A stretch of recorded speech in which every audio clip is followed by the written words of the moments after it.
bertajuk yang saya rasa relevan untuk perkembangan yang berlaku akhir-akhir ini. Upacara Ponggolnya, Thaipusmnya dan baru-baru ini Christmasnya. Elok saya rasa saya membuat revision atau review. Walaupun tajuk ni dah biasa dah. Tentang Tauhid. Jadi kalau nak buat ringkasannya saya kata ginilah. Kepentingan Tauhid dan bahayanya syirik. Bismillahirrahmanirrahim. Assalamualaikum warahmatullahi ta'ala wabarakatuh. Alhamdulillahirabbil alamin wassalatu wassalamu ala asyrafil anbiya wal mursalin wa ala alihi wa sahbihi ajma'in. Rabbi syrah li sadri wa yassir li amri wahlul 'uqdatan min lisani yafqahu qawli. Subhanaka la ilma lana illa ma 'allamtana innaka antal alimul hakim. Tan Sri Said Zainal Nazir, tidak tahu timbalan Nazir ada atau tidak. Tuan Imam, Tuan Bilal, AJK, Datuk-Datuk, Datin dan sedang hadirin sekalian. Alhamdulillah, kita bertemu lagi dalam majlis ini. Dan untuk tidak menyentuh hal-hal lain, saya akan terus kepada tajuk yang saya rasa relevan untuk perkembangan yang berlaku akhir-akhir ini. Upacara Ponggolnya, Thaipusmnya dan baru-baru ini Christmasnya.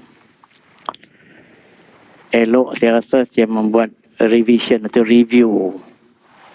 Walaupun tajuk ni dah biasa dah. Tentang Tauhid. Jadi kalau nak buat ringkasannya saya kata ginilah. Kepentingan Tauhid dan bahayanya syirik. Saya akan cuba buat 2 kali kuliah ini sebab kebetulan mulai tahun ini saya dapat diberikan 2 kali sebulan untuk masjid ini. Pada malam ini saya akan tumpukan kepada Tauhid sekadar yang boleh. Dan kalau kita sambung pada kuliah yang 25 hari bulan itu tentang syirik. Perkataan Tauhid tuan-tuan sekalian ialah satu istilah yang telah diwujudkan oleh pakar-pakar Usuluddin terhadap kalimah La ilaha illallah. La ilaha illallah itu namanya kalimah Tauhid. Kalau kita kata Melayu, kalimah untuk mengesahkan Allah. La ilaha, tiada Tuhan yang layak disembah. Kita menafikan Tuhan-Tuhan yang palsu, Tuhan-Tuhan yang tidak diterima di segi Islam. Hanya yang kita terima dan kita sabitkan Allah sahaja. Itu makna secara general konsep La ilaha illallah. Dan saya pernah ulaskan benda ini untuk memudahkan kita faham. La ilaha itu ada 2 kalimah. Tiada Tuhan. Maksudnya tiada Tuhan yang layak disembah. Yang mempunyai sifat-sifat ketuhanan. Yang mempunyai sifat-sifat ubudiyah yang layak diterima dan dipanggil sebagai Tuhan. Bermakna dalam dunia ni banyak Tuhan. Tapi Tuhan-Tuhan yang palsu. Tuhan-Tuhan yang tidak layak dipanggil Tuhan. Ramai orang bertuhankan matahari. Bertuhankan lautan. Bertuhankan hantu jembalang, bertuhankan bulan bintang, bahkan bertuhankan kebendaan pun banyak. Seperti Firaun, bertuhankan pangkat. Sebab konsep Tuhan itu telah diberikan kepada berbagai-bagai perkara dan berbagai-bagai entiti yang menunjukkan manusia memuja entiti berkenaan, mengatasi yang lain. Semua itu palsu. Beres, tidak ada masalah. Orang dah menolak, tak sembah matahari, tak apa, cuma agama-agama tertentu, tapi Islam semua tolak. Okey, selesai. Tapi ada satu isu lagi. Di sebalik penolakan Tuhan-Tuhan yang palsu ini, adakah orang Islam masih menolak berbagai-bagai kepalsuan yang dibawa oleh Tuhan-Tuhan yang palsu ini? Ini soalannya. Mereka menolak segala kepalsuan atas nama kepercayaan tertentu, atas nama lembaga-lembaga tertentu, atas nama matahari, bulan, bintang. Semua mereka tolak. Agama tertentu mereka tolak. Termasuklah agama Buddha, Confucius, semua tolak. Tuhannya semua palsu. Tetapi apakah ajaran-ajaran yang palsu yang ada dalam agama-agama itu mereka tolak semuanya? Ramai orang Islam yang kuat berpegang kepada pahaman Confucius pun ada. Ramai orang Islam yang masih menganggap fatwa-fatwa tok nenek masih diamalkan walau fatwa-fatwa itu bercanggah dengan Islam. Masih ada orang memuja makhluk-makhluk halus dalam hidupnya dengan cara yang seni-seni. Tapi mereka menolak segala Tuhan-Tuhan yang palsu. Tetapi segala kepalsuan oleh Tuhan-Tuhan yang palsu ini tidak ditinggalkan ke semuanya. Mereka maintain perkara yang pada mereka mungkin mereka boleh terima, adat-adat kepercayaan tertentu. Misalnya begini, orang tolak segala kepercayaan kepada hantu, penunggu dan sebagainya. Betul, tolak. Itu bukan Tuhan. Tetapi ramai orang perlu nak buat majlis kahwin, kalau tak berjamu terlebih dulu, tak berani buat, nanti nasi tak masak dan sebagainya. Dia tak percaya kepada segala penunggu hutan semua, tapi nak pergi ke dalam hutan, nak pergi ke laut, kena buat dua upacara-upacara tertentu untuk kononnya menghalau begitu-begitu begini. Ini timbul masalah. Tolak Tuhan-Tuhan yang palsu ini, tapi mereka tidak tolak ke semua perkara yang palsu yang dibawa oleh Tuhan-Tuhan yang palsu itu. Jadi penolakan itu hanya separuh. Tidak total menolaknya. Dari segi tauhid itu belum lagi tauhid. Kita masuk tahap yang kedua. Kita tolak semua kepalsuan itu. Walaupun berbagai-bagai karut-marut itu masih ada. Kita hanya terima Allah saja sebagai Tuhan. Ramai orang menerima Allah sebagai Tuhan, tapi mereka tidak mengenali Allah dalam pengertian yang betul. Mereka tidak mendalami tauhid. Mereka tidak mendalami konsep-konsep ketuhanan dengan betul. Mereka tidak mengkaji tentang sifat-sifat ketuhanan yang betul-betul. Sebab mengenali Allah yang betul ini untuk membezakan Tuhan-Tuhan yang palsu itu dengan Tuhan yang sebenar. Sebab awwaluddin ma'arifatullah. Perkara yang paling basic dalam agama ialah mengenali Allah. Kalau setakat kita kata kita berpegang kepada Allah, tapi Allah yang macam mana? Mereka tak belajar, tak mendalami tauhid, tak mendalami pengajian-pengajian ilmu usuluddin. Akhirnya mereka mengaku beriman dengan Allah tapi tak begitu mengenali Allah. Masalah. Okey. Setelah katakanlah mereka beriman dengan Allah, mereka mengenai Allah setakat yang melepaskan tanggungjawab fardu ain ke atas mereka. Tapi mereka terima tak semua yang dibawa oleh Allah? Ini satu soalan yang paling besar. Apa yang dibawa oleh Allah? Al-Quran 100% totally. Lafzan wa ma'nan. Segi lafaznya pun kena terima, maknanya pun kena terima. Dan hadis-hadis yang sahih daripada Nabi, semua kena terima. Tapi semua orang Islam mengaku dia terima Allah sebagai Tuhan. Tapi beberapa hukum dalam Al-Quran orang Islam yang menolaknya. Berapa ramai yang mempertikaikan hukuman hudud. Berapa ramai pejuang-pejuang hak asasi menganggap hukuman Al-Quran itu berat sebelah. Al-Quran tidak menghormati equal gender. Al-Quran menganggap kalau laki-laki itu dominan, orang perempuan itu second class. Itu orang perempuan menganggap. Dia tidak menerima konsep-konsep tertentu dalam Al-Quran. Walaupun clearly provided by text of Al-Quran. Bukan setakat pendapat ulama' tu. Tanpa saka. Laki-laki 2 bahagian, perempuan 1. Ada orang perempuan tak setuju. Poligami. Ada nas. Laki-laki boleh kahwin 4. Ramai perempuan tak setuju. Bahkan dia kata Al-Quran menghina orang perempuan. Tapi mereka mengakui Allah sebagai Tuhan. Jadi macam mana ni? Menerima Allah sebagai Tuhan, tapi tidak menerima segala hukum dan tuntutan yang dikenakan oleh Allah sebagai orang yang beriman. Jadi sekali lagi mereka daripada 2 keadaan ini hanya satu saja mereka terima. Mereka terima Allah tapi tidak menerima segala yang Allah turunkan. Sama ada direct melalui Al-Quran atau hadis-hadis yang sahih. Begitu juga mereka menolak segala Tuhan-Tuhan yang palsu. Tetapi berbagai-bagai kepalsuan masih bergerak di fikiran mereka. Idea-idea yang datang daripada barat yang berunsur agama-agama lain masih ada dalam pemikiran mereka. Orang kata liberal itu tak boleh, ada yang mempertahankan liberal. Orang yang mengatakan secularism yang melampaui, yang memisahkan agama daripada kehidupan itu tak boleh, ada yang mempertahankan. Orang kata dalam Islam complete freedom of religion tak boleh dalam Islam. Dia ada limited. Tapi ada orang tak setuju. Tapi dia menolak. Dia kata Tuhan-Tuhan yang palsu. Tapi segala kepalsuan yang bercanggah dengan Al-Quran ni masih dia percaya. Jadi di mana ketulinan dan padunya tauhid kita? Itu soalan saya. Maka dengan sebab itu tuan-tuan sekalian, Islam amat mementingkan tauhid ini sebagai basic requirement sebelum yang lain-lain.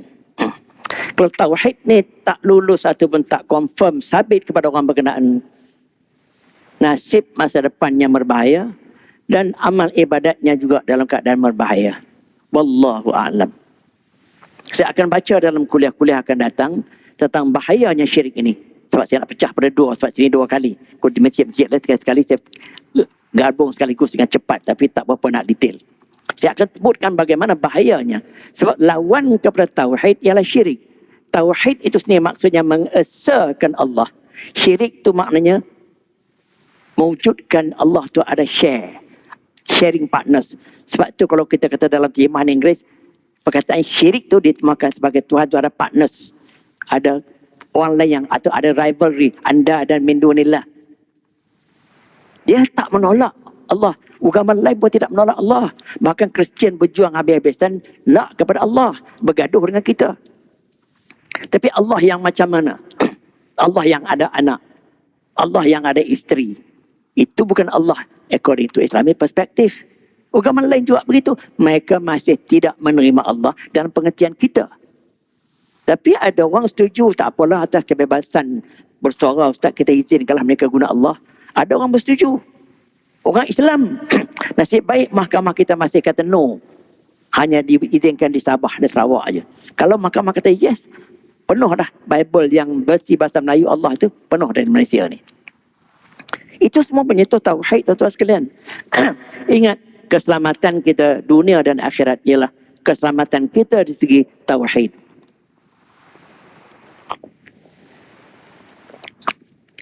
Dan apabila kita sebut tauhid, sejauh mana kita berada di atas tuntutan la ilaha illallah, itu kita kena ingat. Tergelincir yang itu, kesemuanya karam. Kalau yang itu tidak tergelincir, walaupun dosa besar manapun, insya-Allah dia selamat. Innallaha la yaghfiru an yushraka bihi wa yaghfiru ma duna dzalika liman yasha. Allah sekali-kali tidak mengampunkan sesiapa yang mensyirikkannya, tetapi Allah boleh mengampunkan dosa lain kepada siapa yang dia kehendaki. Maka dengan sebab itu tuan-tuan sekalian, perbincangan tentang akidah terutamanya tauhid ini bukan perbincangan untuk menyedapkan. Banyak saya tahu banyak orang tak berani nak kupas benda ni bukan kerana payahnya, kerana sensitiviti yang mungkin timbul daripada situ. Menyentuh banyak pendirian-pendirian kita. Banyak menyentuh izam-izam yang kita miliki yang bercanggah dengan Islam. Jadi orang tak nak tersentuh. Jadi dia cari ceramah-ceramah tajuk yang mudah glamour aja. Tapi saya cuba memberanikan diri. Kerana saya kata, selamatnya kita di dunia di akhirat ni, selama mana kita berada di atas kalimah tauhid ini. Sebab itu selepas kita bertahlil, di hujung kita bertahlil setiap kali, kita kata apa? Wahiyya kalimatul haq, alaiha nahya wa alaiha namut wa biha nub'atsu insyaallah ta'ala minal aminin. Apa maksudnya? Itulah kalimah yang paling benar, la ilaha illallah itu. Tidak ada kalimah lain mengatasi kalimah itu. Kami nak hidup di atas kalimah ini. Kami berdoa jika kita mati dalam kalimah ini, kita nak mati dalam tauhid. Sebab itu kalau siapa yang tamat umurnya menghembuskan nafas terakhir dalam la ilaha illallah, Tuhan kata dakhalal jannah. Wa man akhir min kalamihi la ilaha illallah dakhalal jannah. Siapa yang mengakhirkan hidupnya dengan la ilaha illallah masuk syurga. Itu lesen besar. Dan kita harap kita akan dibangunkan sebelum pada kiamat dengan kalimah ini. Itu ikrar kita. Tetapi kalau hidup kita tidak berada di atas kalimah ini, sekadar kita baca begitu dan kita bertahlil waktu kenuri arwah saja, tapi kita tidak menghayatinya dan mengabadikannya dalam kehidupan kita, apa erti ini? Sebab itu saya rasa memahami konsep tauhid dan mengaplikasinya ke dalam kehidupan itu yang paling penting. Bukan sekadar la ilaha illallah, la ilaha illallah, la ilaha illallah. Bukan sekadar itu. Saya tak nafikan itu penting kita bertahlil. Tetapi itu bukan itu yang dikenaki. Tapi yang dikenaki sejauh mana kita memastikan jiwa raga kita dan minda kita berada di atas kehendak kalimah itu. Itu yang paling penting sekali. Walaupun mulut tidak melafazkan la ilaha illallah. Tapi banyak orang tak berminat nak mendalami aspek ini. Tak tahulah apa sebabnya. Sebab itu penegasan Al-Quran tentang kepentingan tauhid ini, tuan-tuan sekalian, dengan satu firman Allah. Zalikumullahu rabbukum la ilaha illa huwa khaliqu kulli syai'in fa'buduh. Itulah Allah Tuhan kamu yang kita katakan la ilaha illallah. La ilaha illa huwa samalah dengan la ilaha illallah. Huwa itu rujuk kepada Allah. Tidak ada Tuhan yang lain melainkan dia. Itu tauhid. Khaliqu kulli syai', dia yang mencipta segala-galanya. Fa'budu, maka hendaklah kamu sembah dia. Sembahnya yang setelah kita mengenalinya betul-betul dan setelah kita ikrar dia Tuhan kita, yang kita hendak hidup dan mati dengan kalimah di atas kehendak ayat ini. Wa huwa ala kulli syai'in wakil, dan Allah itu menjadi ejen kepada setiap sesuatu yang berlaku di muka bumi ini. La tudrikuhul absar, mata tidak boleh melihat Allah itu. Wa huwa yudrikul absar, tapi dia melihat ke semua mata. Mana melihat semua kita. Kita tak dapat melihat dia, tapi dia melihat semua kita. Wa huwa latiful khabir, Allah itu maha seni dan maha bijaksana. Saya kadang-kadang saya tak kartun. Orang lebih percaya pada hantu lebih dia percaya pada Allah pun ada, tuan-tuan sekalian. Percaya tak? Kalau dia masuk dalam hutan, dia takut hantu lebih. Dia tak takut pada Allah. Sebab tu dia kadang dia masuk hutan, dia tak solat pun. Tapi dengan hantu dia takut. Ya tak? Jadi dalam konteks benda-benda macam ni, walaupun benda-benda tu kita rasa pelik, macam kartun soalan ni. Tapi dalam realitinya, ramai manusia lebih takut hantu walaupun tak pernah dijumpai. Tapi bila diusik dengan hantu dia takut. Tapi bila diusik, kalau kau buat macam ni berdosa, dia buat tak indah je. Jadi apa maknanya? Takut Allah lebih atau takut hantu lebih? Kalau kita tanya macam mana kamu bezakan antara hantu dan Allah? Hantu pun tak boleh nampak, Allah pun tak boleh nampak. Allah kamu yakin boleh menyakitkan kamu, tapi hantu juga kamu percaya boleh menyakitkan kamu. Jadi apa bezanya? Betapa dangkalnya pemahaman orang Islam tentang konsep-konsep ketuhanan ini sampai pada peringkat yang macam itu. Maka dengan sebab itu, tuan-tuan sekalian, di zaman jahiliah, kerana manusia nak mencari Allah ini, sebab kepercayaan kepada adanya pencipta yang dinamakan Tuhan. Nama Tuhan kan Vishnu, Allah itu nama. Tapi sejak daripada purbakala, waktu zaman jahiliah pun ada. Sehingga dikatakan kepada kami telah sembah. Ini kata Bukhari dalam hadisnya. Dia kata, kami pernah menyembah batu. Ini kata Bukhari. Apabila kami dapati batu itu juga ada batu lagi yang lebih baik, kami campak batu itu, kami ambil batu yang lebih elok lagi sembah. Apabila kita ambil batu yang lain, kami tak dapat batu lain lagi, maka kami kumpul banyak-banyak, buat batu yang lebih besar lagi, jadi satu je. Kemudian apabila kami tak puas hati, kami datangkan banyak biri-biri dan sebagainya, kami dapat susu, maka itu kami sembah baby.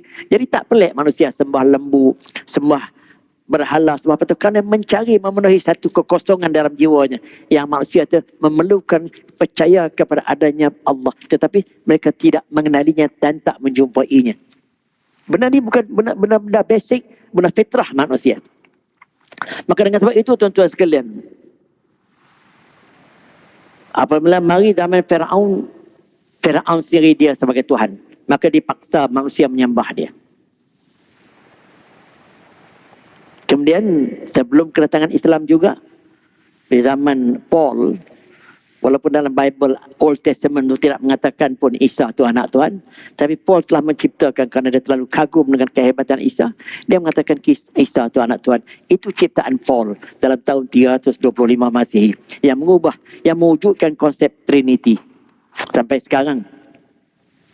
Maka dengan sebab itu, tuan-tuan sekalian, konsep ketuhanan yang kita sebut Allah yang kita kenal ini tidak memadai jikalau sekadar kita menyebut kalimah Allah, tapi kalau tidak meresapi dalam jiwa kita sehingga mengubah tingkah laku dan perangai kita, supaya kita berada di atas kehendak la ilaha illallah, dalam kata lain kehendak tauhid kita. Lagi satu saya nak sebut, tuan-tuan sekalian. Ulama menyebutkan, ini ulama tauhid, dia menyebutkan bahawa mentauhidkan Allah itu jauharatul iman, ataupun the pearl of iman. Intisari kepada iman kita, rukun iman tu ada 6.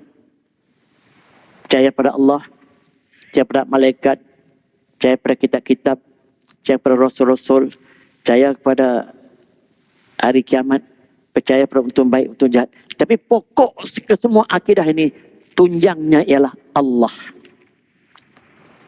Jadi kuda Allah yang menjadi tunjang kepada akidah, tidak mengenali dengan sepenuhnya, maka jauh sekali lah segala aspek-aspek yang lain. Kita kata macam ni sudahlah.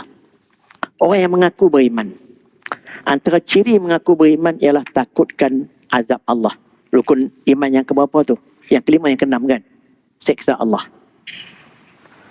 Tapi ramai daripada kalangan manusia lebih takutkan azab manusia daripada takutkan azab Allah. Kalau dia dituduh mencuri, merompak, rasuah, dia berjuang habis-habisan untuk elak daripada penjara Pudu ke Sungai Buloh ke apa semua, walaupun ambil lawyer beratus ribu kerana takutkan pada penjara. Tetapi apabila dikatakan kamu jangan minum arak kerana masuk neraka, dia tak berhenti pun. Jadi maknanya manusia lebih takutkan azab yang dia nampak di depan mata dia, seperti mana penjara ataupun ditangkap polis, daripada dia takutkan benda yang gaib seperti syurga dan neraka.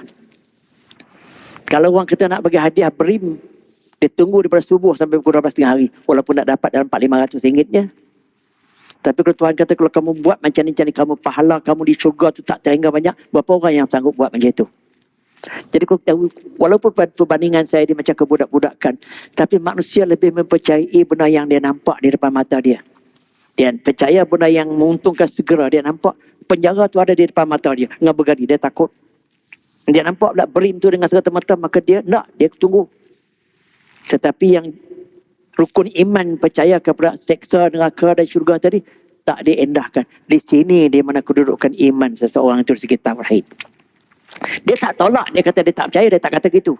Tetapi perbuatannya membuktikan sejauh mana keimanannya terhadap tauhid Allah ini, mengubah perangai dia.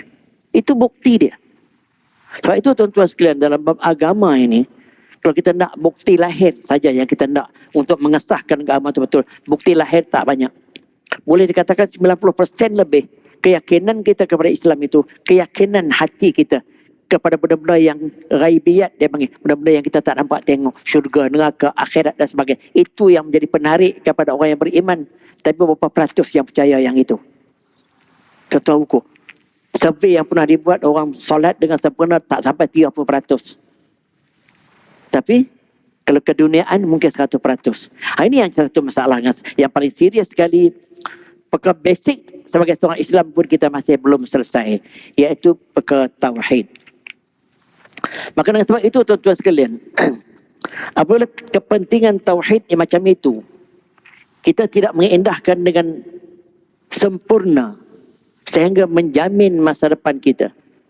Sebab yang akan menjamin keselamatan kita yang lebih utama bukan keselamatan sekarang, keselamatan setelah kita meninggalkan dunia ini. Maka yang akan menjamin ialah tauhid kita yang diikuti dengan amal kebajikan yang kita buat. Itu yang akan menjamin masa depan kita. Bukan yang akan menjamin kita ASB kita, insurans kita.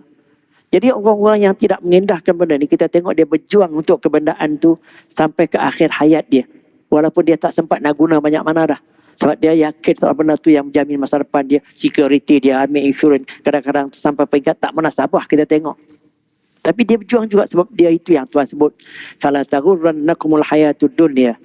Jangan kamu membiarkan diri kamu ditipu oleh dunia. Tak tipu macam mana sampai dah tak larat, dah nak kenali tapi masih nak kebendaan. Sedangkan dia tak dapat nikmat banyak mana dah.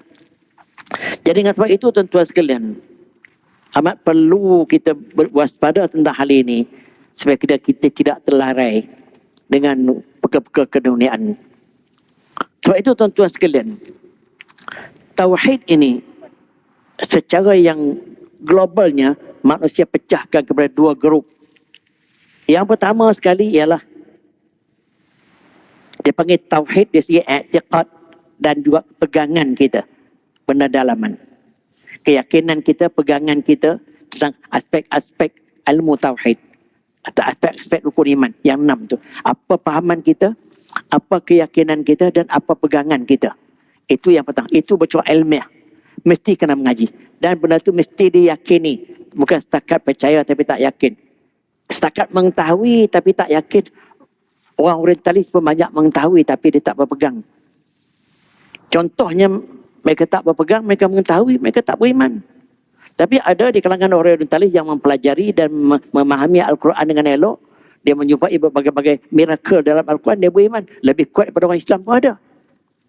Jadi dengan sebab itu, aspek pertama ni, mentauhidkan Allah dari segi ilmiah dan juga minda kita. Itu tahap pertama. Yang itu nombor 1. Iaitu kena belajar sifat 20, kena belajar ilmu tauhid dan berbagai-bagai perkara. Belajar bila tauhid kita terancam syirik dan sebagainya. Saya akan ulaskan mungkin pada giliran yang akan datang. Tauhid yang kedua ialah kita mengaplikasikan tauhid yang pertama tadi dalam bentuk tingkah laku kita. Itu dipanggil amal ibadah kita. Jadi amal ibadah kita tadi menjurus ke arah mengaplikasikan nak tauhid. Itu yang kita sebut inna salati wa nusuki wa mahyaya wa mamati lillahi rabbil alamin. Sesungguhnya salatku, ibadatku, hidupku, matiku semata-mata kerana-Mu ya Allah yang tidak sekutu padanya. Bermakna setelah kita meyakini dalam konsep yang pertama tadi, akidah kita sudah mantap, pengetahuan kita ketuhanan sudah elok, keyakinan kita dah elok, maka kita applykan benda itu dalam kehidupan kita. Itu dipanggil akhlak dan perangai. Itu yang dipanggil tauhid amaliyun sulukiyun. Tauhid yang membentuk mengamalkan benda itu dan kita menjadikan itu perangai kita. Jadi kalau orang yang meyakini syurga itu nikmat tak terhingga, maka dia jelmakan, dia berjuang habis-habisan untuk dapat syurga. Dia buat baik banyak-banyak, sedekah banyak-banyak, berjuang banyak-banyak. Dan dia meyakini neraka itu azabnya 70 kali ganda lebih daripada api di dunia. Maka dia menghindarkan neraka itu dengan sebab daya yang boleh tidak menyentuh pun benda-benda yang haram kerana nak mengapply konsep itu. Jadi yang ada di kalangan kebanyakan orang Islam sekarang ni di tahap pertama aja, iaitu dia kata dia percaya dan dia yakin tetapi tak di-apply dalam bentuk perangai dan tingkah laku. Ini yang dikatakan di mana tempangnya pegangan tauhid kita. Sebab itu saya benar-benar begini, bukan untuk pengajian, untuk menyedapkan, tetapi sejauh mana kita berada di atas tuntutan tauhid. Dan telah keluar dalam YouTube yang dirakamkan daripada saya pun banyak tuntutan syahadah dalam hidup kita ni. Apabila kita kata asyhadu an la ilaha illallah, kita merangkumkan kalimah tauhid la ilaha illallah, dan kita kata asyhadu di depan itu, kita rangkumkan kedua sekali, itu pengakuan kita. Yang itu yang kita mengaku tidak ada Tuhan yang layak disembah melainkan Allah. Maka kita kena applykan benda itu lahir dan batin untuk kita berada di atas kehendak tauhid yang macam itu. Iaitu dua jenis itu, tauhid secara ilmi dan juga secara i'tiqadi, ataupun tauhid secara kita meyakini dan kita memahaminya dengan elok, mengenali dengan Tuhan dengan sepenuh, mengenali segala rukun-rukun Islam yang lain, rukun-rukun iman yang lain, dan kita buktikan keyakinan dan kepercayaan kita kepada rukun iman tadi dalam bentuk perangai dan tingkah laku kita. Barulah kesempurnaan tauhid kita tercapai. Dalam keadaan ini tuan-tuan sekalian, tuan-tuan boleh tanya sendirilah, aku berada di tahap mana? Bagi orang yang ada dalam masjid ni, kita yakinlah, walaupun mereka tak mendalami ilmunya, tapi tentulah kedua-dua sudah ada, sebab tu mereka sanggup berada di masjid. Ada yang sampai 5 kali satu hari. Kemudian dia infak duitnya pun banyak. Kemudian dia buat kebajikan bukan kerana dipuji tetapi kerana tuntutan Allah. Itu saya akui. Sebab itu banyak kebajikan sekarang ini telah berjaya dibuat dengan tak payah minta bantuan kerajaan. Sebab dah banyak golongan-golongan macam tu. Tapi bagi mereka-mereka yang masih menjauhkan diri daripada masjid, tak berminat dengan benda-benda agama, tak begitu tertarik untuk mengabdikan diri kepada benda-benda begini, maka persoalan apakah mereka telah sampai tauhid mereka kepada tahap yang kedua tadi, iaitu mereka tidak menjelmakan keyakinan dan i'tiqad mereka tu ke dalam perangai dan tingkah laku mereka. Yang ini yang kita kesali. Sebab kita takut jadi seperti firman Tuhan. Saya tak ingat ayat berapa. Ya ayyuhallazina amanu, wahai orang-orang yang beriman, lima taquluna ma la taf'alun, mengapa kamu cakap saja sesuatu tapi kamu tak buat? Cakap berdegang-degang tentang itu gini tapi tak buat. Kabura maqtan 'indallahi an taqulu ma la taf'alun. amat dibenci di sisi Allah sesuatu yang kamu bercakap tapi kamu tak buat. Ada hadis sahih pula menyebutkan innallaha la yanzuru ila suwarikum wa amwalikum wa innama yanzuru ila qulubikum wa a'malikum. Lebih kurang dengan makna ayat Quran tadi. Allah sekali-kali tidak melihat rupa paras kamu. Dia tidak melihat kepada harta benda kamu yang banyak benda lahir. Tapi dia melihat kepada hati kamu dan dia lihat kepada perangai dan perbuatan kamu. Selari dengan kehendak tauhid tadi. Hati ialah mengenali Allah dan meyakininya. Dan amalan ialah dia mempraktiskan keyakinannya. Dua ini tuan-tuan sekalian yang tak boleh dipisahkan mengenai tauhid. Jadi kalau orang ada salah satu saja, berbahaya. Kata dia yakin betul-betul. Dia mengaku dia percaya. Tapi dia tak buat. Di segi fiqh dinamakan apa? Nama fasik. Mengetahui tak beramal namanya fasik. Mengaku beriman, dia mengucap dengan mulut, tak beramal namanya fasik. Atau dia buat cantik semua elok, dia belajar banyak-banyak. Dia beramal, tetapi hati tak percaya. Mungkin dia kerana dengan kerana lain. Kerana nak masuk pertanding pilihan raya, dia pun datang ke masjid rajin-rajin. Kerana nak dapat pangkat sebagai nak dapat kontrak, dia pun bagi derma banyak-banyak. Dia buat. Tapi bukan kerana ditarik oleh yang dalaman tadi. Bukan dipandu dan didorong oleh keyakinan hatinya tadi. Tapi didorong oleh kerana yang lain. Maka itu dinamakan munafik. Menunjukkan tingkah laku sebagai seorang beriman, tetapi hati kecilnya tidak beriman. Namanya munafik. Maka dengan sebab itu amal ibadah kita ni berada di mana? Kalau dia buat semata-mata kerana keduniaan, kerana orang nak dapat kontrak, nak dapat apa semua, maka itu dipanggil munafik. Tapi kalau dia tak buat langsung, dia kata dia percaya saja, tapi dia tak buat apa, maka itu namakan fasik. Jadi yang diterima hanya yang ketiga, iaitu mukmin. Sebab orang Islam ni ada 3 grup tu, grup fasik, grup munafik, grup mukmin. Yang mukmin dia percaya dengan hati mengikut kaedah tadi. Yakin betul-betul dan dia apply dengan tingkah laku dia. Perbezaan sikit begini. Keyakinan dengan hati langsung tidak menerima kompromi. Kena 100%. Oh, saya nak percaya 50% tak boleh. Tentang rukun iman tadi kena percaya 100%. Kurang sikit tak dianggap beriman. Tapi tentang aplikasi nak laksanakan bergantung pada kemampuan dia. Aplikasi rukun Islam. Semayang, puasa, zakat, haji. Ya tak? Itu bergantung pada kemampuan. Dia semayang dia tak boleh tinggal. Tapi dia kena boleh semayang. Atas kursi boleh sayang sambil berjalan. Boleh semayang dalam keadaan tidur. Ikut kemampuan dia. Oh, zakat dia tak cukup pendapatan. Tak payah bagi zakat. Puasa dia tak mampu nak puasa kerana penyakit kronik. Tak payah puasa. Dan begitulah seterusnya. Jadi kemampuan dia ni diterima kompromi. Boleh berlebih kurang kerana itu bergantung pada kemampuan untuk mengaplikasi dan untuk melaksanakan.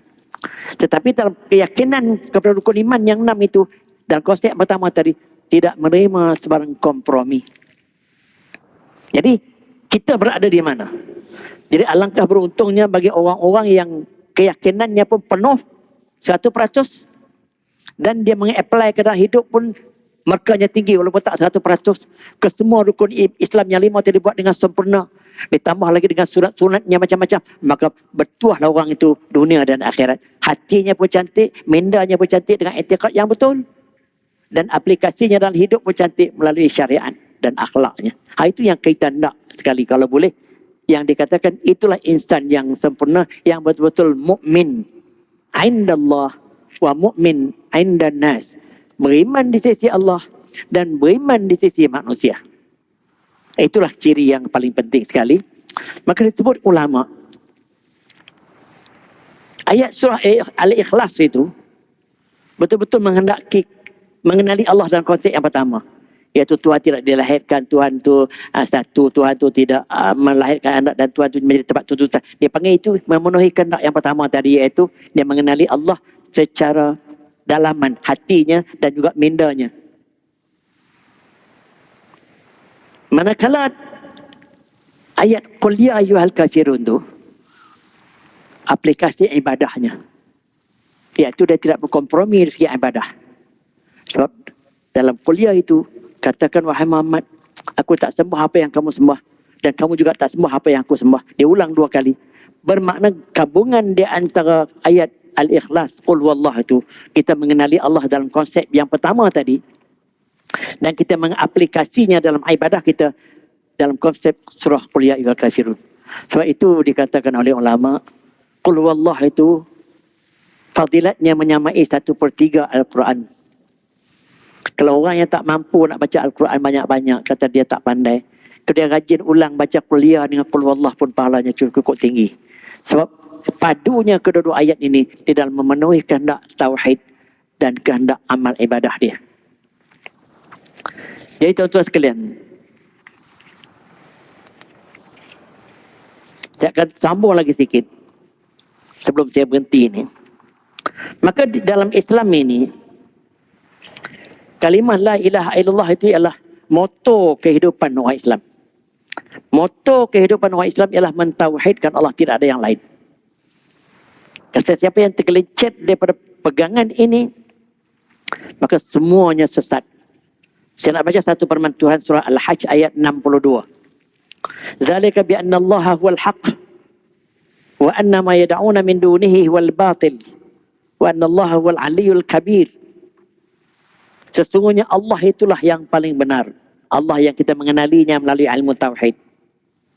Apa yang mereka doakan dan mereka pohonkan atau mereka sembah selain daripada Allah itu semuanya palsu.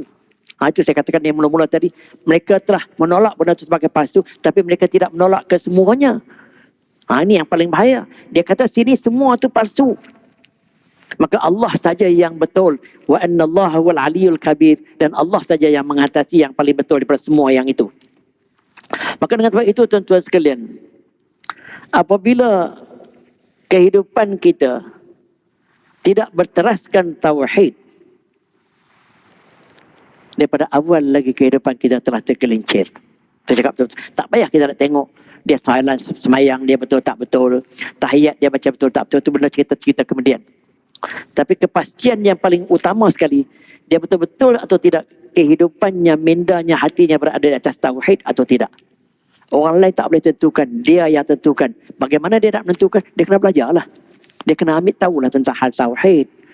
Janganlah apabila mengaji kelas tauhid, dia tak minat, dia menguap, dia mengantuk, tak usahlah begitu.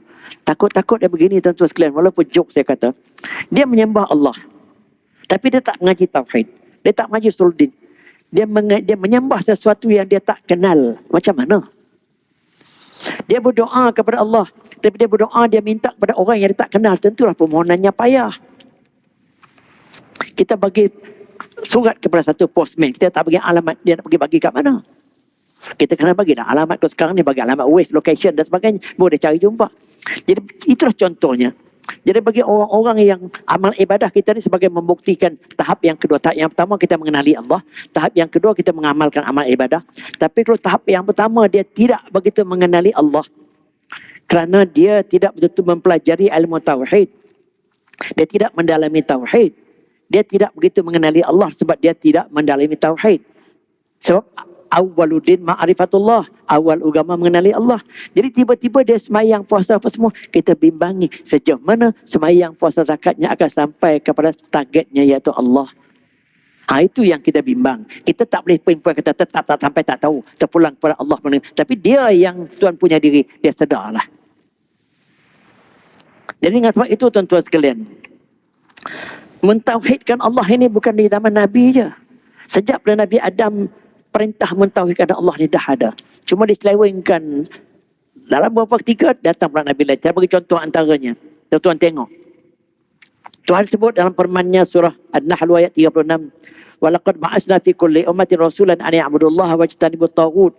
Kami utuskan setiap umat tu ada seorang rasul sejak pada Nabi Adam lagi. Apa dia mesejnya? Mereka adalah sembah Allah dan elakkan taghut. Maknanya sembah Allah dalam keadaan mentauhidkan Allah. Sebab itu dia maksudkan dengan menolak taghut. Bagi juga ditujukan kepada Nabi kita. Wa ma arsalna min qablika min rasulin illa nuhiya ilaihi annahu la ilaha illa ana fa'budun. Surah Al-Anbiya ayat 25. Kami tidak utuskan sebelum kau wahai Muhammad seorang rasul pun, melainkan kami wahyukan kepadanya. Apa dia? Bahwasanya tidak ada Tuhan yang lain melainkan aku. Hendaklah kamu sembah aku. Mesejnya tetap sama. Jadi ditujukan kepada berbagai-bagai Nabi yang lain. Antaranya, dia kita bagi azan dulu, sebab tu kita tamatkan majlis. Silakan. Sebelum saya berhenti untuk malam ni, saya nak baca satu hadis yang penting ni.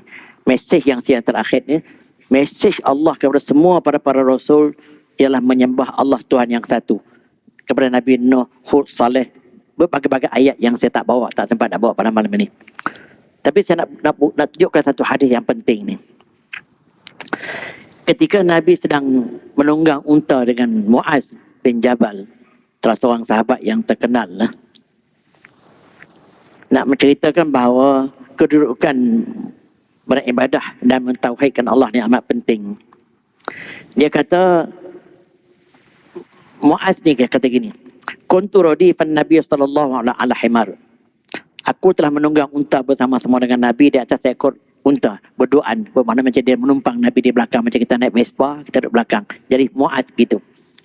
Jadi Nabi tanya dia, wahai Muaz, ya Muaz, atadri ma haqqullahi 'alal ibad? Engkau tahu tak Muaz, apa dia hak Allah ke atas hamba-Nya? Muaz kata, ya Allah, mana saya nak tahu ya Rasulullah, saya tak tahu. Allah sajalah yang tahu. Soalan tu berat tu. Apa dia hak Allah ke atas hamba? Dia tanya Muaz. Muaz kata dia tak tahu. Allah dan Rasulnya yang tahu, mana Nabi yang tahu. Kemudian soalan yang kedua, apa pula hak hamba ke atas Tuhan? Yang tadi hak Tuhan ke atas hamba. Nah, Muaz tak tahu. Soalan yang kedua, apa pula hak hamba ke atas Tuhan? Pun Muaz tak tahu juga. Maka Nabi menjawab, hak Allah ke atas hamba-Nya ialah hendaklah mereka menyembahnya dan jangan mensyirikkannya. Maknanya hendaklah mereka menyembah Allah dalam keadaan mentauhidkan Allah. Sebab itu dia kata jangan mensyirikkannya. Sehingga disebutkan itulah satu-satunya hak Allah yang dituntut ke atas kita, menyembah dia dalam keadaan tidak mensyirikkan dia. Yang Tuhan sebut, wa ma khalaqtul jinna wal insa illa liya'budun. Aku tidak menjadikan jin dan manusia itu tidak ada tujuan lain melainkan untuk menyembah aku. Menyembah aku dalam keadaan jangan mensyirikkan aku. Maksud jangan mensyirikkan aku, menyembah aku serta mentauhidkan aku. Itu hak Allah ke atas kita. Manakala hak kita ke atas Allah pun ada juga punya adilnya Tuhan. Apa dia hak kita kepada Allah? Allah yu'azziba man la yushrik bihi syai'an. Iaitu Allah tidak akan menyeksa kita selama mana kita tidak mensyirikkan dia. Tuan-tuan tengok ayatnya. Hak Allah ke atas kita, kita mesti sembah dia dengan tidak mensyirikkan dia. Hak kita ke atas Allah, Allah tidak akan menyeksa kita selama mana kita tidak mensyirikkan dia. Ayat yang lebih kurang tapi dipusing balik. Tuan-tuan faham ya? Jadi hadis ini hadis yang menjadi asas kepada basic kehidupan manusia, iaitu tujuan dia dijadikan menyembah Allah dalam keadaan tidak mensyirikkannya, maknanya menyembah Allah beserta dengan mentauhidkannya. Kalau sekadar menyembah Allah tapi masih mensyirikkan, banyak orang sembah Allah tapi perbuatan syirik pun masih banyak, tak diterima. Menyembah Allah dengan tidak mensyirikkannya, barulah kita berhak kepada hak yang kedua tadi. Allah tidak akan menyeksa kita selama mana kita tidak mensyirikkannya. Maka dengan sebab itulah ayat surah An-Nisa yang terkenal ada 10 tegahan dalam ayat itu, suruh arahan. Maka 2 daripadanya ditumpukan kepada, iaitu wa'budullaha wa la tusyriku bihi syai'an. Hendaklah kamu sembah Allah sahaja, jangan sekali-kali kamu mensyirikkannya dengan sesuatu. Barulah yang kedua, bil walidaini ihsana, buat baik kepada dua ibu bapa dan lain-lain. Jadi ayat ini menunjukkan menyembah Allah dalam keadaan mentauhidkannya serta tidak mensyirikkan ialah nombor 1. Nombor 2 baru membuat baik kepada ibu bapa dan lain-lain. Jadi saya berhenti setakat itu untuk minggu ini. Saya akan sambung ulasan ini kepada minggu akan datang. Saya akan tumpukan kepada benda yang mengganggu tauhid ini ialah syirik. Dan ini paling sensitif. Dan apa yang telah berlaku dengan terrorism baru ni semua tu ada kaitan dengan benda-benda begini. Wabillahi taufiq wal hidayah. Wassalamualaikum warahmatullahi taala wabarakatuh.